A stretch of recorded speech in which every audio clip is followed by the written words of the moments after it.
આજરોજ 26મી જાન્યુઆરી ગણતંત્ર દિવસ જે રીતે મદદરૂપ થઈ શકું એવી રીતે આવવાની હરહંમેશ કોશિશ કરું છું. ફરી આપ સૌને 26મી જાન્યુઆરી ખૂબ ખૂબ શુભેચ્છા. વંદે માતરમ. ભારત માતા કી જય. પ્રજાસત્તાક પર્વની આપ સૌને હાર્દિક શુભકામનાઓ.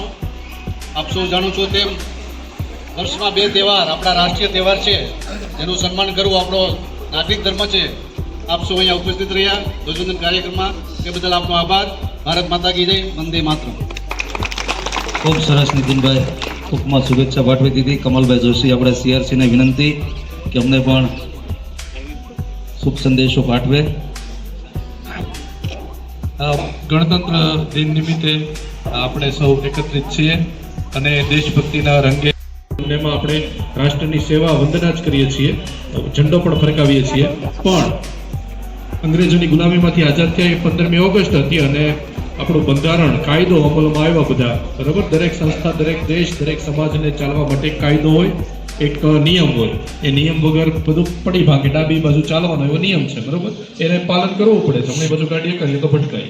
એ રીતે દેશને ચલાવવા માટે પણ બંધારણમાં અલગ અલગ કાયદાકીય જોગવાઈ આપેલી છે. એના શિક્ષક કેમ્પ પાસે આવ્યો અને કરી બતાવ્યું કે હું આ એક મેં લખ્યું હતું એ મારું સ્વપ્ન સાકાર કર્યું. બુક અને એક બોલપેન ભેટ આપવામાં આવે છે. જોરદાર તાળીઓથી વધાવી લઈએ. હવે વિદ્યાર્થીઓને વિનંતી કે બધા બાળકોને ગળું મોઢું કરાવી લે.